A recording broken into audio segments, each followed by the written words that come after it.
तुम्हाला सांगते, हा जो नारळ आहे ना तो चांगला 1-2 महिने झाले. म्हणजे माझ्या वडिलांनी ना आत्याच्या गावावरून आणले होते. त्यांच्याकडे झाडं आहेत बघा नारळाचे. तुम्हाला पाठीमागच्या व्हिडिओमध्ये पण सांगितलं होतं मी.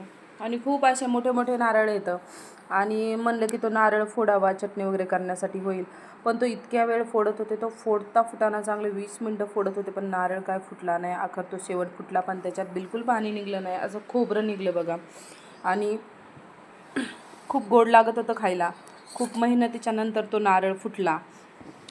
आणि मग नंतर म्हणलं की चपात्या पण बनवायच्या, थोडी भाजी पण बनवायची. तर सकाळी बनवलं होतं मुलं शाळेत जाण्यासाठी, मटकीची भाजी चपात्या असं बनवून दिलं होतं. शाळेत सोडून आले होते. आणि मग पुन्हा अजून म्हणलं संध्याकाळचा स्वयंपाक बनवून घ्यायचा होता, त्याच्यामुळं मग बटाट्याची भाजी आणि चपात्या बनवून घेतल्या, जेवण केलं.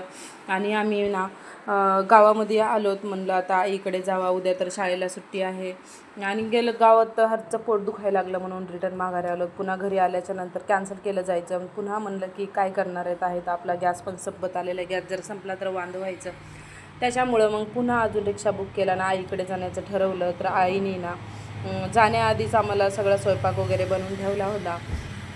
आणि 9 वाजल्या होत्या आम्हाला घरी जायला.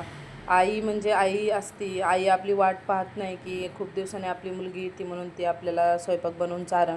कारण ती आधीच सगळ्या तयारी करून ठेवत असते. आणि माझ्या आईचं कसं आहे माहिती का, आम्ही येणार म्हणल्याच्या नंतर आहे ना ती लगेच दूध आणून ठेवत असते, फळं वगैरे आणून ठेवत असते, ज्या गोष्टी त्यांना आवडतात त्या आणून ठेवत असते. मग इथं जेवायला वगैरे घेतलं आम्ही. आणि आई ना सकाळ संध्याकाळ देवाला निवद दाखवत असते, त्याच्याशिवाय जेवण करत नाही. आणि हे देवघर खूप छान बनवून घेतलेलं आहे आईने. आणि मग यांनी दोघांनी ना चिकूने आणि त्यांनी देवाला निवद वगैरे ठेवला. आणि सगळ्या कामात मध्ये लुडबुड लुडबुड करत असतो. आणि मग नंतर जेवायला बसलोत. आणि जेवायला त्याला चारलं, तर त्याला खूप तिखट असं लागलं माहिती का भाजी. मग त्याने ना मग चपाती आणि भाजीच खाल्ली, डाळ भात तर हे कॅन्सल केलं त्याने, भाजी चपाती. आणि मग नंतर आम्ही पण जेवण केलं. Bye bye.